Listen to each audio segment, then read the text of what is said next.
안녕하십니까? 네. 오늘 요한복음 제8강 말씀의 제목은 그들의 원대로 주시니라입니다. 요절은 11절입니다. 같이 한번 읽어보겠습니다. 시작. 예수께서 떡을 가져 축사하신 후에 앉아있는 자들에게 나눠주시고 물고기도 그렇게 그들의 원대로 주시니라. 하나님 아버지, 이 시간 저희들 예배 가운데 나와왔습니다. 신령과 진정으로 예배드리는 시간이 되게 하옵시고 무엇보다도 하나님께서 우리 각자에게 세미하게 말씀하시는 그 음성을 듣는 귀한 시간이 되게 하여 주십시오. 주의 성령께서 우리 각자와 함께 하여 주시는 것을 믿사오며 예수님 이름으로 기도했습니다. 아멘. 오늘 말씀은 예수님이 요한복음에서 행하신 다섯 번째 표적입니다. 그런데 이 표적은 제자 양성 측면에서 의미가 있습니다. 예수님은 요한복음 4장에서 사마리아 선교 역사를 섬기며 제자들에게 눈을 들어 밭을 보라 희어져 추수하게 되었도다 말씀하셨습니다. 제자들을 양무리의 목자로 세우고자 하는 큰 비전을 품으셨습니다. 예수님은 이변 표적에서 어떻게 양무리를 먹일 수 있는지 가르쳐 주십니다. 나 한 사람 먹고 살기도 힘든 세상입니다. 안전하게 세상살이를 마치고 하나님 나라에 도착할 때까지 위기의 연속입니다. 그런데 어떻게 다른 사람을 섬기는 목자가 될 수 있을까요? 어떻게 어려운 인생 항해를 안전하게 마무리할 수 있을까요?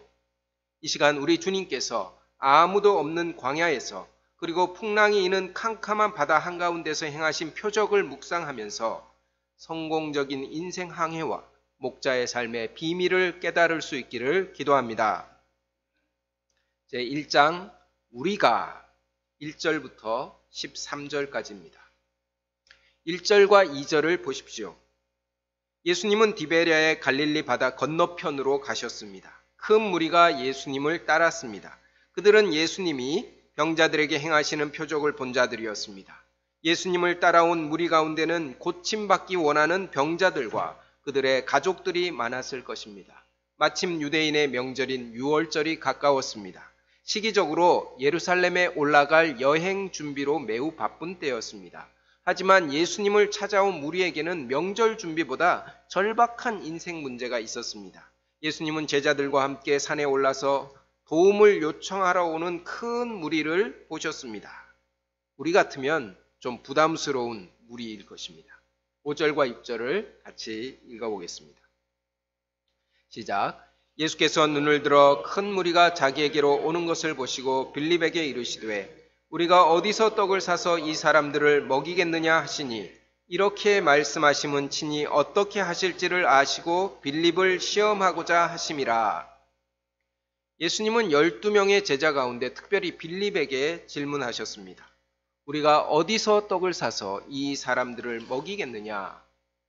예수님은 무리에게 떡을 먹이고 싶으셨습니다. 그리고 친히 어떻게 하실지를 아셨습니다. 예수님은 문제 해결의 열쇠를 가지고 계십니다. 그런데도 빌립에게 질문하시는 이유는 그를 시험하기 위함이었습니다. 시험의 목적이 무엇입니까? 시험을 좋아하는 사람은 없습니다. 학교 생활에서 시험만 없다면 얼마나 즐겁겠습니까? 하지만 시험은 우리의 약점을 깨닫게 하고 성장하게 하는 밑거름입니다. 예수님은 평소에 빌립을 지켜보셨습니다. 그래서 지금 그를 돕기 원하셨습니다. 그래서 예수님의 시험은 특별한 관심과 사랑입니다.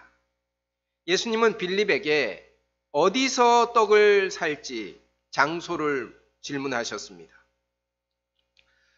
오늘 우리 같으면 이 질문에 어떻게 대답할 수 있을까요?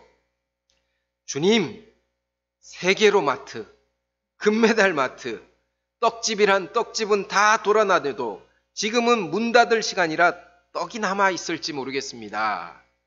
주님이 요즘 시스템을 잘 모르시는 것 같은데 그렇게 많은 분량의 떡은 미리 예약하지 않으면 안 돼요. 장소를 물으셨으니까 장소 중심으로 이렇게 대답할 것입니다. 그런데 빌립은 어떻게 대답합니까? 7절을 우리 형제들이 읽어주겠습니다. 시작. 빌립이 대답하되 각 사람으로 조금씩 받게 할지라도 200데나리온의 떡이 부족하리이다. 빌립은 장소보다 돈주머니부터 확인했습니다. 그는 어디서 떡을 살까 고민하는 예수님이 어처구니 없게 느껴졌습니다. 돈은 있으세요? 핀잔을 주고 싶었습니다. 딱 보아도 남자만 5,000명, 아이들과 또 여자들까지 합치면 한 10,000명은 넘어 보였습니다. 이들에게 단팥빵 하나와 우유 한 개씩을 나눠주면 1인당 2,000원, 곱하기 1만 명을 하면 2천만 원. 한두 개 더 달라는 사람도 있을 것이고 2천만 원의 떡도 부족해 보였습니다. 그는 이렇게 딱 보기만 해도 200데나리온 첫 계산이 나왔습니다. 엄청 빠른 두뇌 회전력을 가졌습니다. 결론은 돈이 없어서 안 된다는 것이었습니다. 그는 정말 계산이 빨랐습니다. 하지만 그 계산 속에 예수님이 빠졌습니다. 예수님의 질문에는 함정과 힌트가 있습니다. 어디서 떡을 사서? 이것은 함정입니다. 힌트는 우리가입니다. 우리 속에는 제자들만 있는 것이 아닙니다. 예수님도 계십니다. 예수님과 제자들이 함께 무리를 먹이는 것입니다. 빌립도 예수님이 계신 것은 알았습니다. 하지만 문제는 예수님이 어떤 분인지 잘 몰랐습니다. 만약 우리 속에 재벌 그룹 회장 아들이 앉아 있다면 돈 걱정하지 않을 것입니다. 그의 위력을 알기 때문입니다. 빌립은 예수님과 함께 하지만 예수님을 잘 몰랐습니다. 예수님의 위력보다 당장 지갑에 있는 현금의 위력을 더 믿었습니다. 이것이 빌립을 시험하신 이유였습니다. 이는 빌립만의 문제가 아닙니다. 우리의 문제이기도 합니다. 우리의 생각과 우리의 사상 속에 하나님이 계시지 않으면 우리도 돈 계산만 하는 현실적이고 부정적인 사람이 될 것입니다. 그런 사람은 주님과 함께 일할 수 없습니다. 주님이 하고 싶은 일에 주님 아니 되옵니다. 안 됩니다. 부정적인 말과 안 된다는 말만 하여서 방해하는 걸림돌이 될 것입니다. 이때 혜성같이 나타난 한 사람이 있었습니다. 8절을 보십시오. 시몬 베드로의 형제 안드레였습니다. 그가 예수님께 말했습니다. 9절을 함께 읽어보겠습니다. 시작. 여기 한 아이가 있어 보리떡 5개와 물고기 2마리를 가지고 있나이다. 그러나 그것이 이 많은 사람에게 얼마나 되겠사옵나이까? 그는 보리떡 5개와 물고기 2마리를 가지고 있는 한 아이를 데려왔습니다. 마치 대단한 것을 발견한 것처럼 한 아이를 조심스럽게 인도했습니다. 주님, 여기 한 아이가 있습니다. 그가 보리떡 5개와 물고기 2마리를 가지고 있나이다. 회사 사장님이라면 안드레에게 무엇이라고 할 것 같습니까? 지금 장난하냐? 너 나 놀리는 거지? You are fired. 해고 통보를 할 것입니다.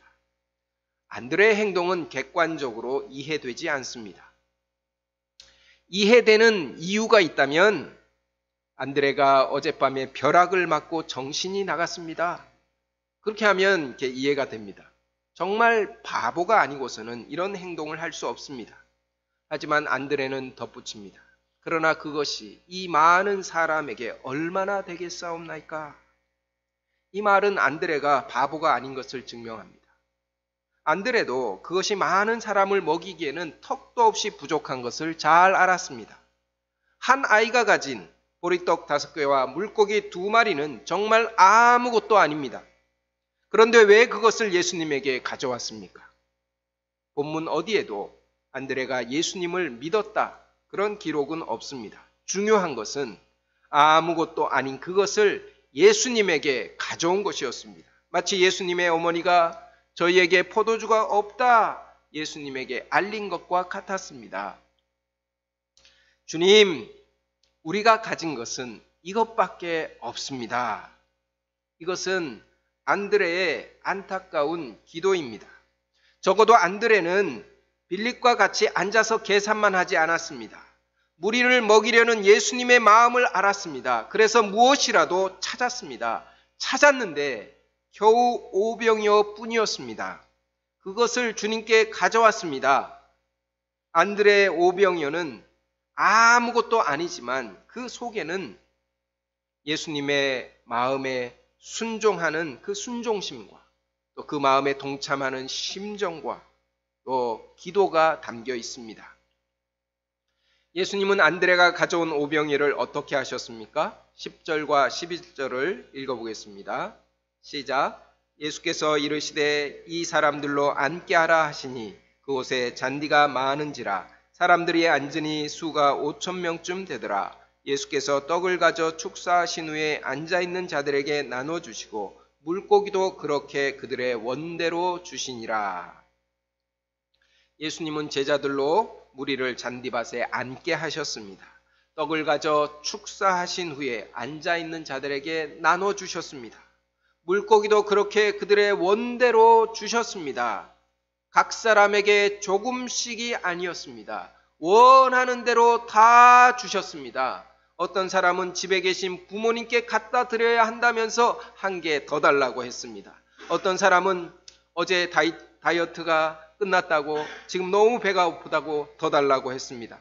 더 받아가는 사람을 보며 저도 더 주세요 라고 했습니다. 받아놓고는 안 받았다고 하면서 더 달라는 사람도 있었습니다. 그래도 제자들은 싸우지 않았습니다. 제자들의 발걸음은 점점 더 빨라지고 떡과 물고기를 나르는 그들의 이마에는 땀방울이 송골송골 맺혔습니다. 원하는 대로 다 나누어 주었기 때문에 아무도 부족함을 느끼지 않았습니다. 이처럼 예수님은 아무것도 아닌 5병여로 5,000명이 되는 큰 무리를 그들의 원하는 대로 풍성히 먹이셨습니다. 12절과 13절을 보면 그들은 배부르도록 먹었습니다. 예수님은 먹고 남은 조각을 거두고 버리는 것이 없게 하라고 명하셨습니다. 먹고 남은 조각이 무엇입니까? 먹고 남은 조각은 정말 배가 터지도록 먹다가 더는 먹을 수 없어서 버린 것들입니다. 이빨 자국이 선명하게 남아있는 떡 조각도 있었습니다. 보리떡 5개로 먹고 남은 조각이 12바구니에 가득 찼습니다. 12명의 제자들이 한 바구니씩 거두었습니다. 아마 요즘 같으면 12명이 바구니 하나씩을 들고 다 일렬로 서서 인증사진을 찍었을 것입니다. 그리고 그 인증사진을 인스타에 올렸을 것입니다. 예수님은 제자들의 뇌리에 이 5병여의 표적이 생생히 남게 하셨습니다. 그래서 5병여의 이 기적은 사복음서에 공통으로 기록되어 있습니다. 이 표적은 여호와 하나님이 이집트를 탈출한 이스라엘 백성을 아무것도 없는 광야에서 40년 동안이나 만나와 메추라기로 먹이신 사건을 연상케 합니다.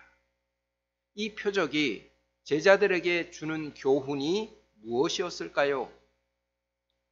첫째로 예수님이 친히 먹이신다는 믿음입니다. 예수님이 빌립을 시험하실 때 친히 어떻게 하실 것을 아셨습니다. 예수님은 제자들에게 먹일 능력이 없는 것을 다 아십니다. 오직 예수님만 5,000명이나 되는 큰 무리들을 그들이 원하는 대로 풍성히 먹이실 수 있습니다. 능력의 원천은 예수님이십니다. 예수님이 친히 먹이십니다. 이 사실은 하나님의 역사를 섬기는 우리에게 예수님에 대한 믿음이 얼마나 중요한지 일깨워 줍니다. 예수님에 대한 믿음이 없으면 복음 역사를 섬기는 것에 대하여 스트레스를 많이 받을 수밖에 없습니다. 역사가 잘 이루어지지 않으면 절망하기도 합니다. 내 탓이라고 생각하면서 절망합니다. 또한 서로에게 책임을 전가하면서 너 탓이야 하면서 싸우기도 쉽습니다. 그러나 복음 역사는 근본적으로 예수님이 주도적으로 섬기십니다. 우리는 그 역사에 동참하도록 부르심을 받은 자들입니다. 예수님이 책임지고 먹이신다는 믿음이 있을 때 기다릴 수 있습니다. 서로에게 위로와 격려를 해줄 수 있습니다. 우리 공동체의 주인은 예수님이십니다. 서로에게 위로와 격려를 할 수 있기를 기도합니다. 이 역사의 주인이 예수님이시고 또 책임자이신 것을 온전히 믿을 수 있기를 기도합니다.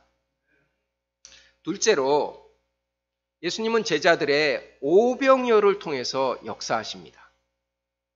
오병이어는 객관적으로 아무것도 아닌 것입니다. 편의점에서 판매하는 3,000원짜리 도시락과 같은 것입니다. 그리고 사실 그 오병이어는 제자들의 것도 아닙니다. 어린아이의 것입니다. 그런데도 예수님은 그것을 통하여 5,000명을 먹이셨습니다. 오병이어는 보잘것없는 것이지만 그 속에는 예수님의 심정에 동참하는 그 순종과 작은 믿음과 기도가 녹아 있습니다. 우리가 주님의 뜻을 섬기고자 순종하며 기도하는 모든 것들이 오병이어입니다.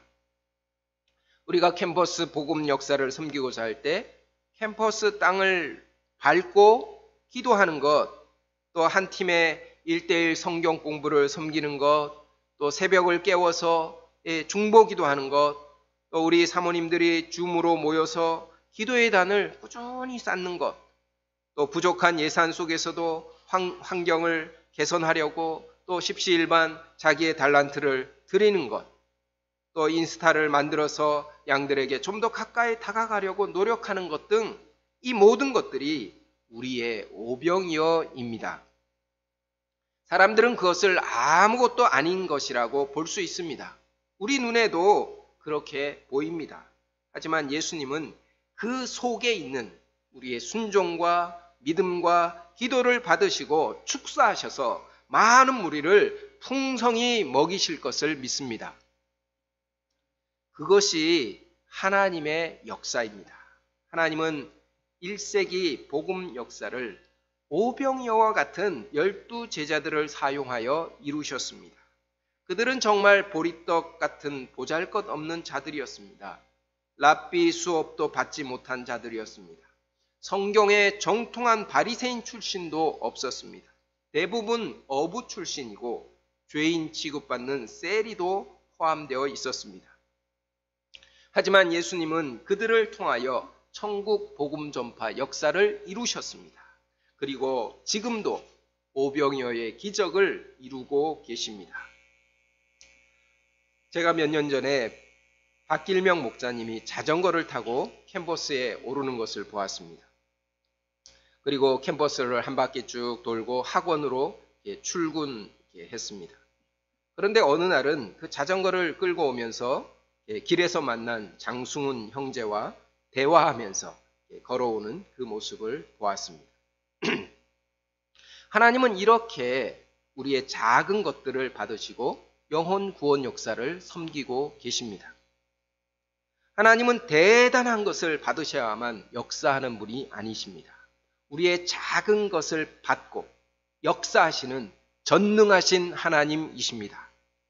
하나님의 역사는 잘난 사람, 능력 있는 사람이 주도하는 것이 결코 아닙니다. 작고 보잘것 없어도 오병이어를 드리는 겸손한 사람, 믿음의 사람을 통하여 구원 역사를 이루시는 하나님을 찬양합니다. 제2장 내니 두려워 말라 14절부터 21절입니다. 14절을 보십시오. 사람들은 예수님이 행하신 표적을 보고 참으로 세상에 오실 그 선지자 곧 그리스도라고 말했습니다. 하지만 예수님은 자기를 붙들어서 억지로 임금 삼으려는 줄 알고 혼자 산으로 떠나셨습니다. 예수님은 그들의 원대로 떡을 배불리 먹이셨지만 그것이 그리스도가 오신 목적이 아님을 분명히 하셨습니다. 예수님은 우리의 떡 문제, 또 경제 문제, 정치 문제를 해결하러 오신 그런 메시아가 아니십니다. 16절과 17절을 보면 제자들은 예수님이 없이 홀로 배에 올라서 건너편 가버나움을 향하여 갔습니다. 그런데 큰 바람이 불어서 파도가 일어났습니다. 힘겹게 노를 저어서 갔는데 10여리쯤 밖에 갈 수 없었습니다. 이들이 8시에 올라서 밤 12시면 4시간을 이렇게 배를 저었는데 겨우 4km 정도 밖에는 못 간 것입니다. 얼마나 힘들게 진행하고자 했겠습니까? 그런데 바로 그때 예수님은 바다 위로 걸어서 이렇게 배에 가까이 오셨습니다. 제자들은 한밤중에 바다 위를 유유히 걸어오는 예수님을 보고 놀라고 두려워했습니다. 예수님은 제자들에게 말씀하십니다. 매니 두려워하지 말라. 제자들은 기쁨으로 예수님을 자기들의 배에 영접하여서 가르던 땅에 이르렀습니다. 이것은 예수님이 제자들에게만 보이신 5번째 표적입니다. 예수님에게는 바다도 큰 바람도 파도도 아무것도 아닙니다. 이 예수님이 함께 하시면 우리의 인생 항해는 가장 안전합니다. 코로나 팬데믹의 큰 파도가 우리의 항해를 힘들게 합니다. 언제까지 이 바람과 파도가 우리 삶을 위협할지 알 수 없습니다. 하지만 예수님이 우리 항해의 선장이심을 믿습니다. 예수님이 우리를 지키시고 소망의 항구로 안전하게 인도하실 것을 믿습니다. 시편 10편 4절은 말합니다. 악인은 그의 교만한 얼굴로 말하기를 여호와께서 이를 감찰하지 아니하신다 하며 그의 모든 사상에 하나님이 없다 하나이다. 우리의 생각과 사상 속에 예수님에 대한 고려가 없다면 우리도 악인이요 교만한 사람입니다. 예수님은 여러 인생의 시험을 통하여 예수님을 우리 삶의 선장으로 모시길 원하십니다. Calling is itself a blessing 이라는 말이 있습니다. 예수님에게 부르심을 받은 그 자체가 축복이라는 뜻입니다. 왜냐하면 예수님의 동역자가 되는 것이기 때문입니다. 예수님은 태초에 하나님과 함께 계신 영원한 말씀이요 전능하신 하나님의 아들이십니다. 그분과 함께 일하는 것보다 의미 있고 가치 있고 신나는 일은 없습니다. 우리는 예수님께 부르심을 받았고 주님이 우리가 라고 하신 그 속에 포함된 동역자들입니다. 우리의 인생 항해 속에 주님이 함께 타고 계심을 항상 기억할 수 있기를 기도합니다. 우리 인생을 돌아보면 혼자서 여기까지 힘들게 헤엄쳐 온 것이 아닙니다. 저도 지난 날을 돌이켜보면 어떻게 내가 여기까지 와 있을까? 예수님이 아니라면 결코 여기에 있을 수 없는 자임을 고백합니다. 제가 대학에 진학했을 때 한 가지 꿈이 있었는데 자유롭게 야구를 즐기는 것이었습니다. 저의 꿈은 사회인 야구 선수였습니다. 하지만 예수님은 들어오자마자 UBF 목자님을 만나서 3월 아카데미에 초청해 주셨습니다. 소감 발표자의 어떤 소감을 들었는데 죄를 고백하는 그 소감을 듣고 나도 참 죄 사함을 받고 싶다는 소원을 덧입었습니다. 그의 여름 수양회에서 예수님은 나도 너를 정죄하지 아니하노니 가서 다시는 죄를 범하지 말라 말씀으로 죄 사함의 은혜를 또 제사함의 기쁨과 자유함을 허락해 주셨습니다. 그리고 캠퍼스 영혼들을 함께 먹이자며 목자로 저를 불러주셨습니다. 저는 목자의 심정도 부족하고 또 말주변도 부족하고 사람들과 잘 사귀지 못하는 정말 얼굴이 밝게지는 소심남이었습니다. 하지만 한 가지 겸손히 순종하는 마음 자세가 있었습니다. 주님은 이런 저를 지난 30여 년 동안 중앙대와 서울대 그리고 국민대에서 주님의 동역자로 사회용해 주셨습니다. 특히 서울대 영혼들을 섬길 때는 매우 두렵고 떨었습니다. 그때 저는 하나님의 집에 문지기로 쓰임을 받는 것도 의미가 있고 감사하다고 생각하면서 제게 주어진 섬기는 종의 직분을 충실히 감당했습니다. 열심히 역사 환경을 예비하고 청소하고 사람들을 이렇게 운전하여 주고 또 캠퍼스에 올라가서 전도를 함께 했습니다. 그때 하나님께서는 부족한 종의 겸손한 섬김과 또 순종을 관악산부 개척 역사와 또 몇 명의 영혼을 구원하는 역사에 밑거름으로 사용하셨습니다. 오늘 말씀을 통하여 우리가 라고 말씀하시는 주님의 음성을 새롭게 듣습니다. 복음 역사는 우리가 섬기는 것입니다. 여기서 우리가는 예수님이 포함된 우리입니다. 예수님은 당신의 공동체에 우리를 불러주셨습니다. 예수님이 리더시고 주인이 되시는 공동체입니다. 예수님이 빠진 우리는 복음 역사를 전적으로 감당할 수 없고 책임질 수 없습니다. 양무리를 먹이길 원하시는 분은 예수님이십니다. 예수님이 주도적인 이니셔티브를 갖고 계십니다. 예수님이 또한 책임지십니다. 오직 예수님만이 또 먹일 수 있는 능력이 있습니다. 우리는 이 주님을 의지하고 안드레처럼 겸손히 우리의 작은 오병이어를 드리는 믿음의 사람이 되기를 기도합니다. 기도하겠습니다.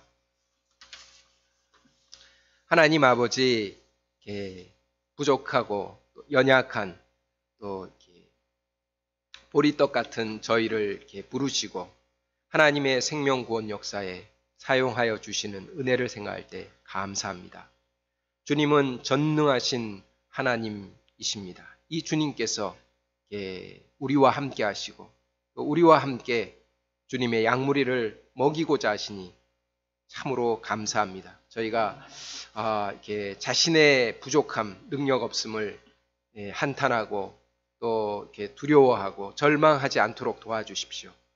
우리와 주님이 함께 하시고 우리 인생 항해 가운데 주님이 선장되셔서 인도하신다는 것을 믿음으로 정말 이렇게 주님께 오병이어를 드리는 믿음의 사람 되도록 도와주옵시기를 간절하게 기도합니다. 예수님 이름으로 기도했습니다. 아멘.